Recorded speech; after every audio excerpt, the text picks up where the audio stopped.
Olá, sejam todos muito bem-vindos à continuação da série sobre Node.js. Meu nome é Rodrigo Branas e hoje, no quarto episódio, a gente vai falar sobre timers. E já vamos começar dizendo o seguinte: por meio dos timers é possível agendar a execução de funções. Tá bom, pessoal?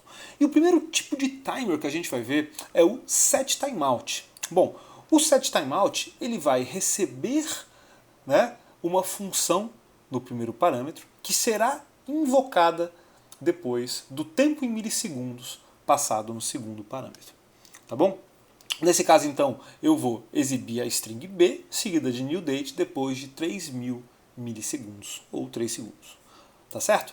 Então, vamos implementar. Olha só, eu vou criar aqui, então, um arquivo chamado setTimeout.js, tá bom?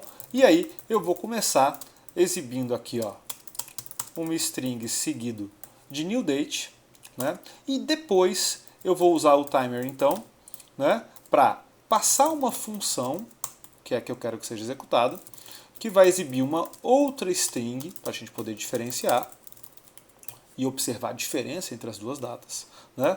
E aí eu vou agendar isso aqui para 3.000 milissegundos. Tá certo? Vamos lá. Então, node setTimeout.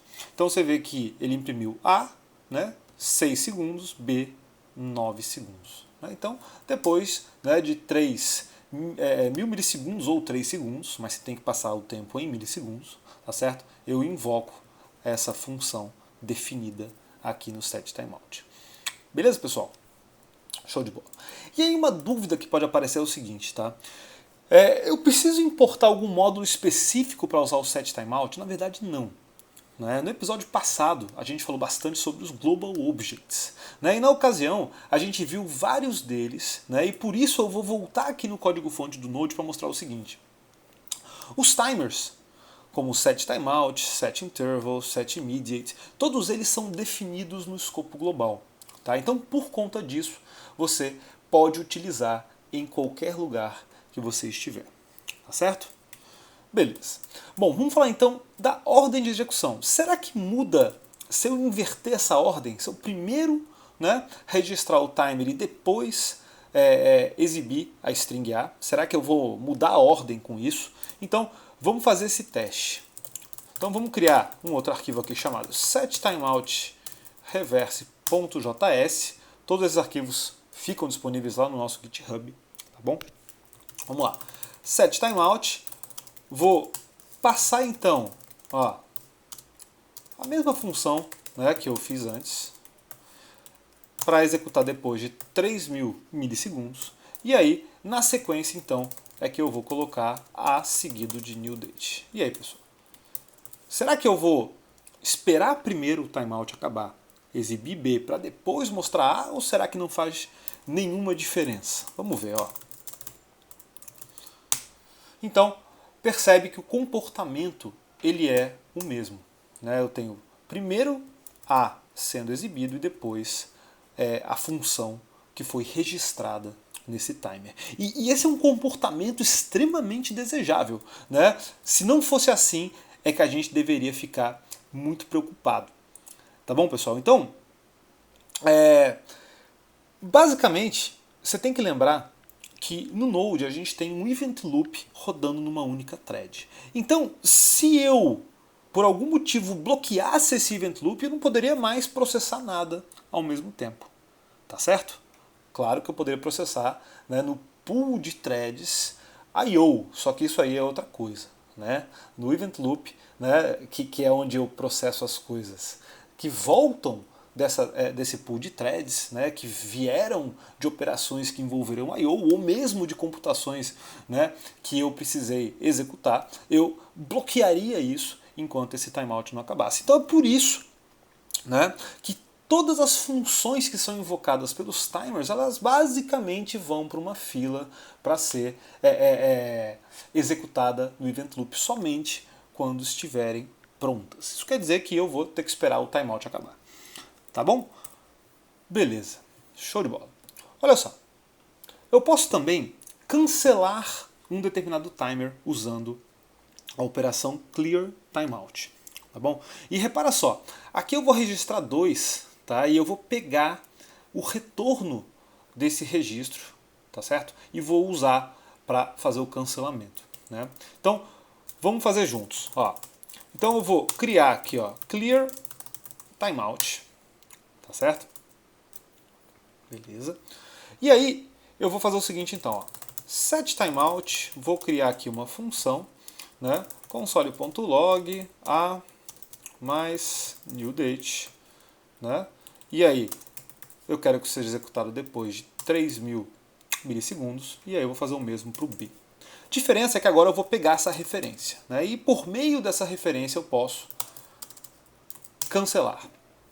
Então o que eu vou fazer aqui é o seguinte, ó, clear, timeout. Então qual o resultado esperado? Eu vou registrar os dois ao mesmo tempo. Na teoria eles ficariam esperando por 3 segundos e depois, né, voltariam aí para o event loop para ser executados, tá certo? Só que antes que acabe esse timeout eu cancelei A, tá bom? Então vamos esperar que só B apareça, né? Então clear timeout. Então depois de 3.000 milissegundos eu só tenho B. Tá? Então A foi cancelado. Quer ver um cenário bem prático onde você vai ver isso? Pensa no Google, né? Quando você começa a digitar na caixa de busca, automaticamente ele já vai procurando o que você está digitando, né? Em termos de eficiência, isso não é muito bom. Imagina na sua aplicação, né? Se você tem uma lista bem grande em memória, por exemplo, você vai ficar renderizando aquilo na tela cada vez, né, que alguém pressionar uma tecla, né? Então, o que você pode fazer é esperar até que a pessoa pare de digitar, tá bom? E aí sim você executa a ação. Como é que você pode fazer isso? Basicamente, para cada tecla, né, digitada, a gente poderia criar um set timeout para depois, por exemplo, de 500 milissegundos, né, depois de 1.000 milissegundos, eu executo essa busca.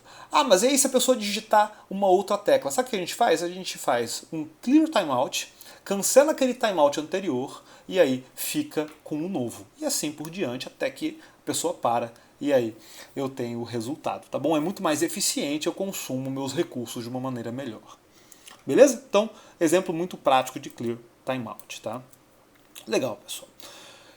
Show de bola. Então, e se eu quiser criar um timer que executa a cada período de tempo? Então, eu quero que a cada segundo eu execute o callback, né? Bom, a gente pode implementar isso, né, com um timeout. Eu vou começar assim, depois a gente fala do set interval, tá? Vamos lá. Então, vamos criar aqui o set timeout interval.js para a gente começar a falar desse assunto, tá certo? E aí, set timeout interval, eu vou fazer o seguinte, tá? Eu vou invocar uma função chamada interval, essa função não existe, eu vou criar, né?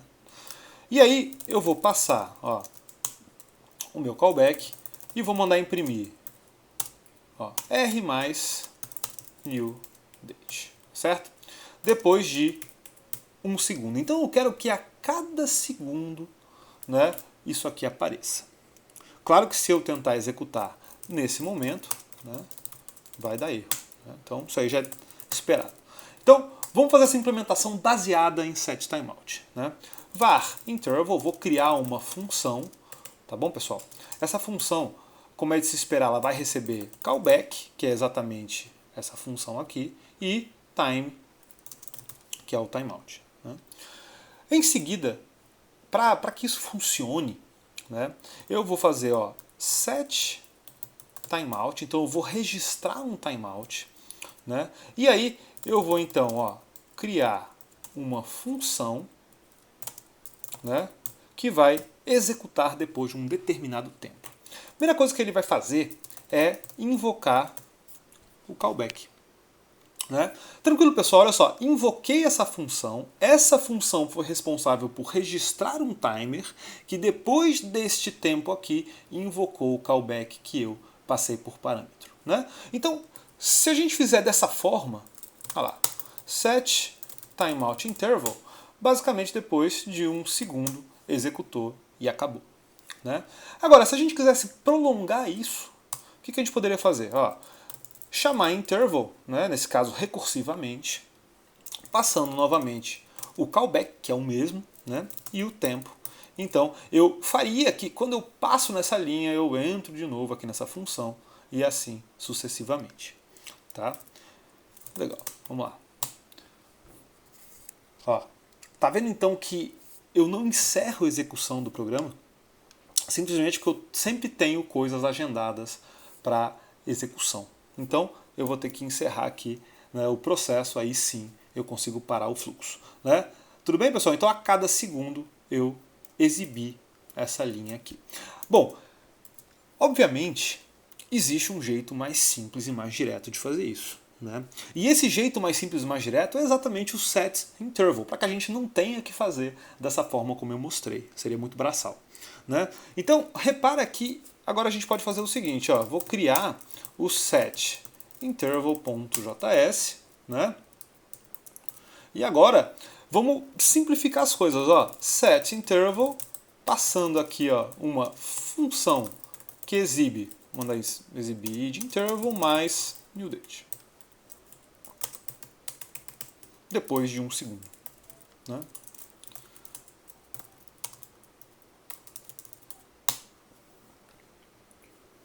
Tá vendo? Basicamente a gente consegue obter o mesmo resultado.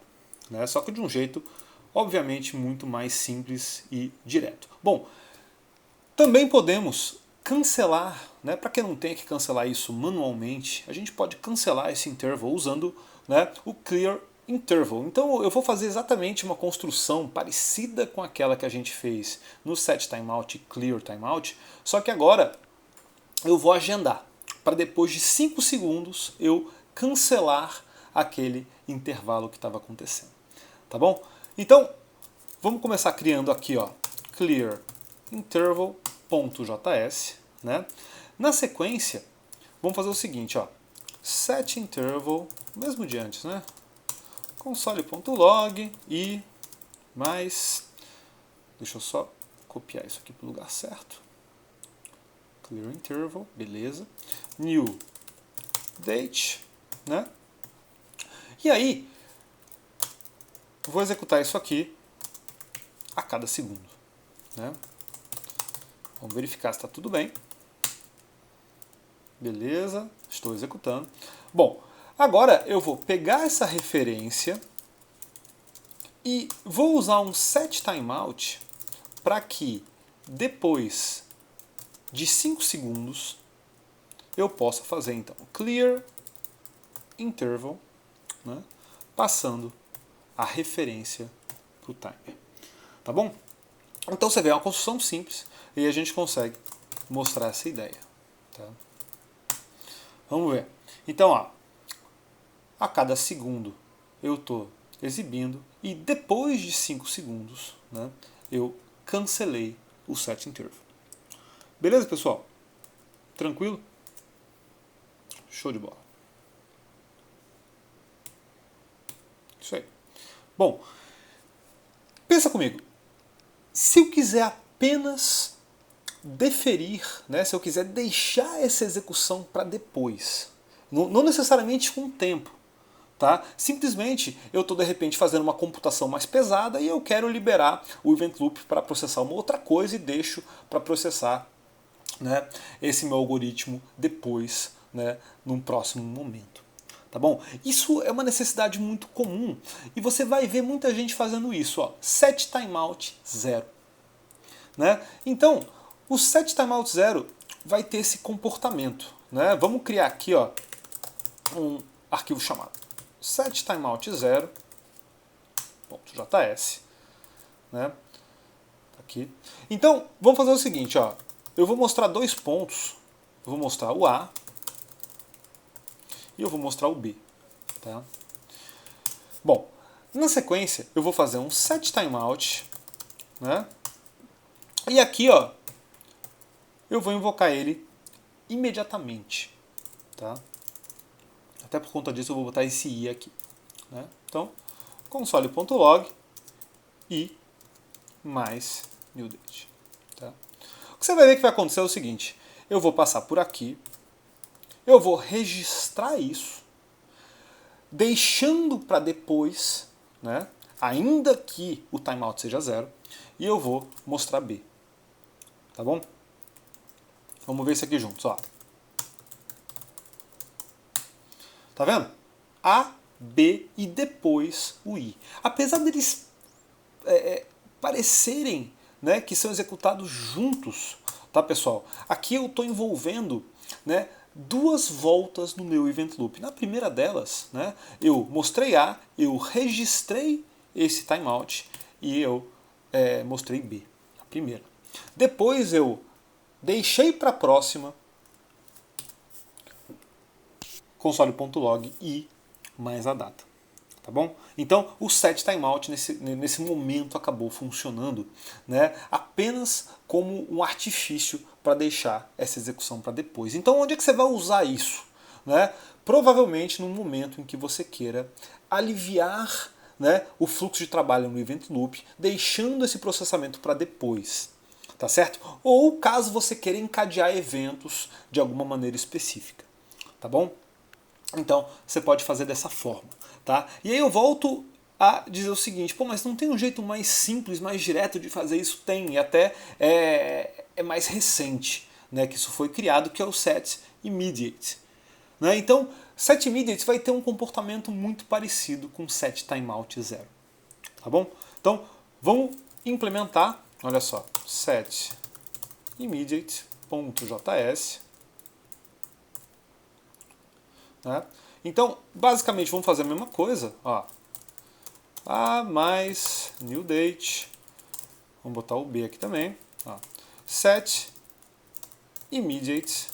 E aqui eu vou passar então, ó, console log e mais new date. Né? Você vê que aqui eu não passo tempo, né? Porque a ideia é que seja deixado para depois. Então, eu quero no fundo obter, né, a mesma coisa, né, que eu teria se eu fizesse um set timeout 0. Tá bom? Inclusive, isso é mais recente do que o set timeout e set interval. Tá bom? Beleza. Então, set immediate. Ó, repara que a gente tem o mesmo comportamento. Tá certo? Então, esses são os 3 tipos de timers que a gente tem. Tá? Agora veja o seguinte, pô, mas existe diferença de performance entre set timeout e set immediate? Na verdade, assim, existe, mas é bem imperceptível, tá certo? Eu vou usar um negócio aqui, ó, que é o seguinte, tá? Bom, vamos criar um arquivo chamado set timeout 0 time, né?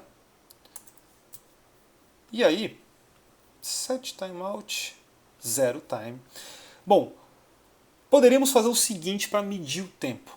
Né? A gente poderia pegar de repente date.now, pegar o tempo em milissegundo, diminuir os milissegundos. Tenho certeza que você já fez isso em algum momento da sua vida para ver a diferença de tempo de execução. Tá? Existe um negócio chamado console.time. Tá? Então, o console.time ele vai registrar o tempo em que a gente começou essa execução, tá certo? E depois o console.timeEnd registra o final. Tá certo? Tudo que acontecer aqui, né, no meio, será medido. Tá certo? Então, para isso eu vou fazer o seguinte, ó, set timeout, passando uma função, tá bom?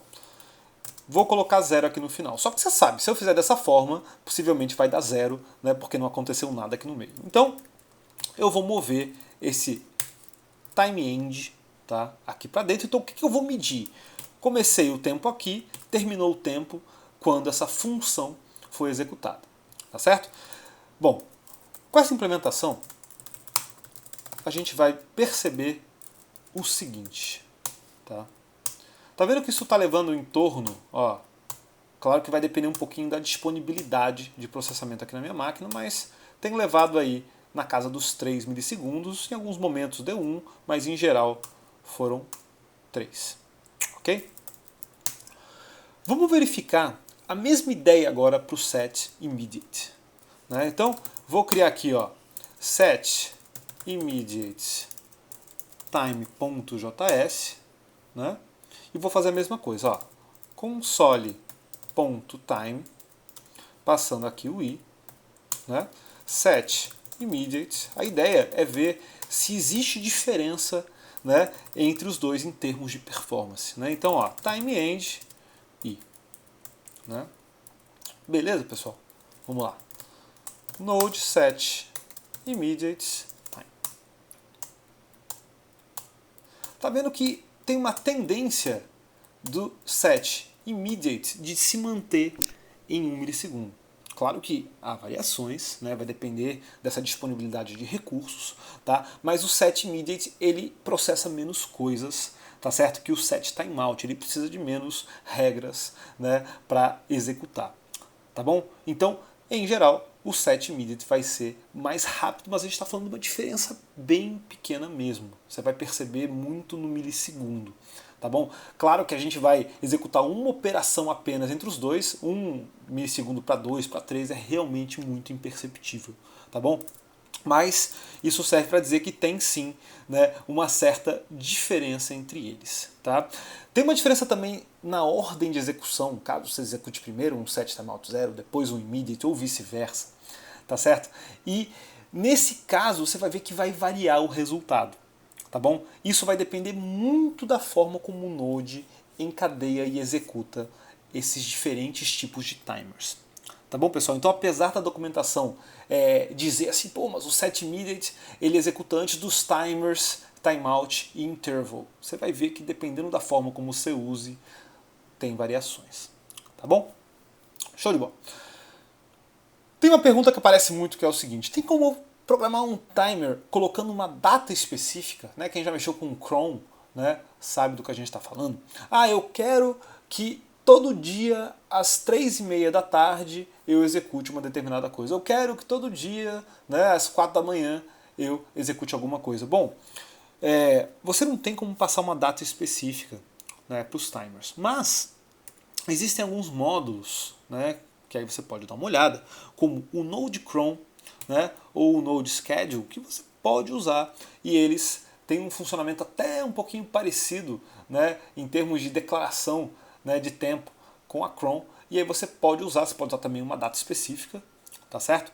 E aí esses módulos talvez te ajudem a programar um timer para uma data específica. Tá bom, pessoal? Beleza? Legal, vou ficando por aqui. Obrigado mais uma vez por assistir, tá? Então não deixe de seguir no Twitter e também assinar o nosso canal, só assim você fica sabendo, né, de todos os lançamentos de séries e de episódios, tá? Todo o código-fonte desenvolvido aqui nesse episódio está disponível lá no nosso GitHub, tá bom? Então github.com/rodrigobranas, tá certo? /YouTube, lá tem um repositório e lá você pode encontrar todo esse código, tá bom? Então tá, não perca o próximo episódio, obrigado e até a próxima. Tchau!